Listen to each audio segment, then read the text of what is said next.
So this is Memedeck, Memedeck.xyz or XYZ if you're from down under. And I have created a Rex character that I'm going to show you how to use in Memedeck. When you go to the website the first time, you'll get the trending page, and you can click on see what's happening in currently built models and what's been created lately. To do anything, you need to log in with your X account. And so make sure that you have logged into X, and that will then allow you into Memedeck itself. If I scroll down a little bit, you'll see one that I just made as a trial with our Rex character. And I typed in Rex, the intrepid reporter hunting for clues in a 1940s film noir epic. And that's the result I got. It's pretty cool for a first go.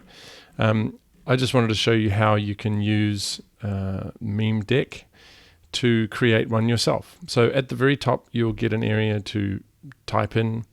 You can choose a character and a style and click generate. Now, when you create an account, you get 500 credits. So you can type in here if you want. And when you go into character, you just type Rex, and up comes our Rex. And then you can choose from a number of different styles. I haven't played with anything other than that first one, so we'll be learning together as we do this. I think maybe we could go for sci-fi, and we could say Rex the space explorer on another adventure fighting aliens. And when you click generate, it'll take a couple of credits out of your balance. So let's see what happens.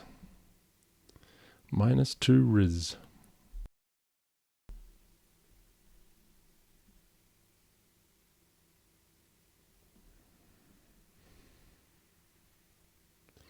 That's not bad. I mean, given the fact that I trained him on a few photos from our Rex character, that's done a pretty good job using that particular style. Let's do 3D model and see what difference that makes.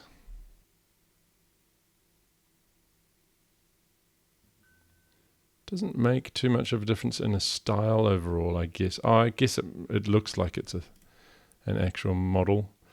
Let's do rough distressed.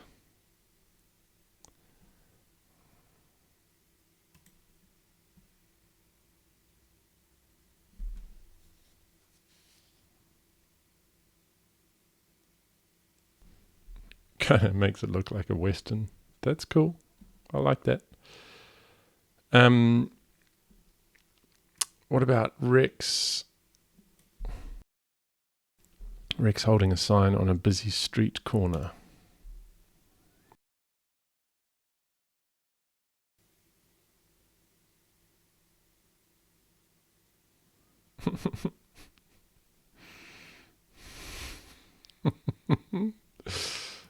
That's cool. Hand drawn. Wonder what that one's going to look like. Maybe there's a cool down period. Not sure.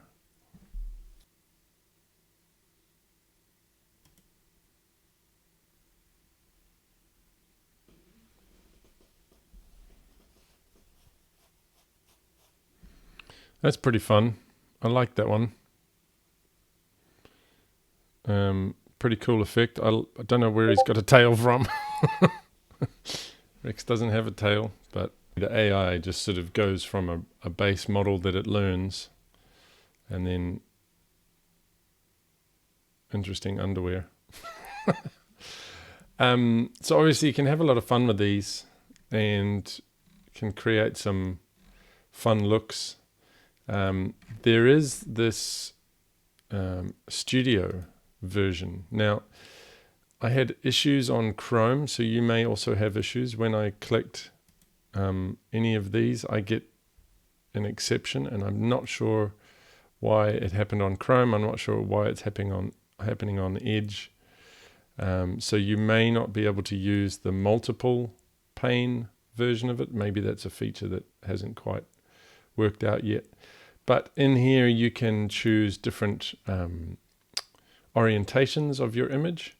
You can do all the same things that we just did. Let's do an anime one of Rex in a plane.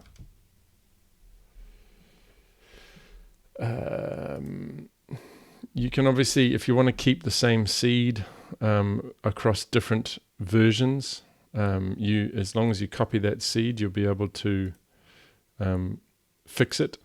You can also put in negative prompts, so no cats, no penguins, no rabbits, no bears, whatever you want to put in there. And this is the slider that makes it follow or not follow your instructions. More creative is to the bottom and less creative to the top. So let's crank it to 5 and see what happens when I say Rex in a plane. And we'll just keep the seed fixed, and we'll use anime.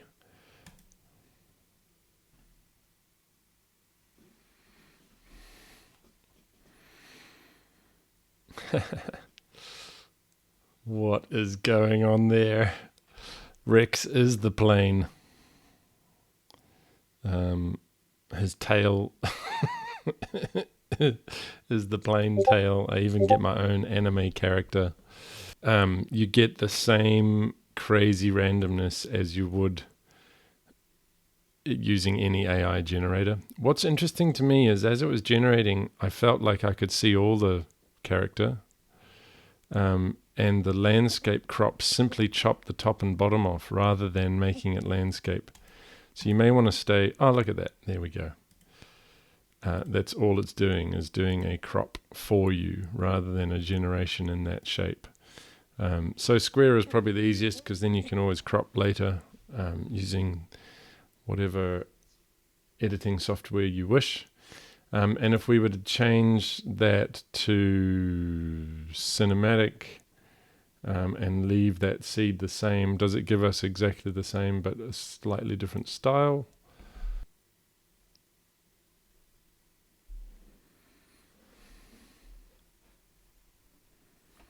So I'm not sure why the seed has given us such a different image, but we're all learning together. It does look like he's actually now flying some kind of vehicle.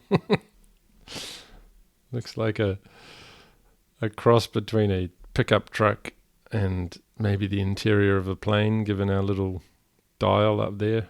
Not sure. But anyway, a lot of fun. What's cool about all of this is the consistency of the character. The images that we used to generate our deck for Tribe Called Rex. Oh no, that's the deck. The deck is the collection of all the images that have been generated using this character. The people who approved it or not, which they did obviously, had run a few test prompts themselves, which is cool. But you can see that consistency across all of this imagery of our character, which is really fun. In our character lab, this is where we built and ran the training data on some renders that we had made behind the scenes, just testing out the model. And that was enough to generate our character. And so it's fun, like I think it's really cool to be able to use AI, but in a way where you can consistently generate the Rex character. So this is the fun part that you guys get to be involved in. If you go to Memedeck.xyz, create an account by logging in with X and then selecting Rex from the drop-down list from the characters. You can then create all sorts of different Rexes, and we're going to be holding this competition to get the best Rex, the best kind of character that you can make. So we look forward to seeing what you guys have done. Make sure you post them in the Discord channel, and let's see how creative you can get.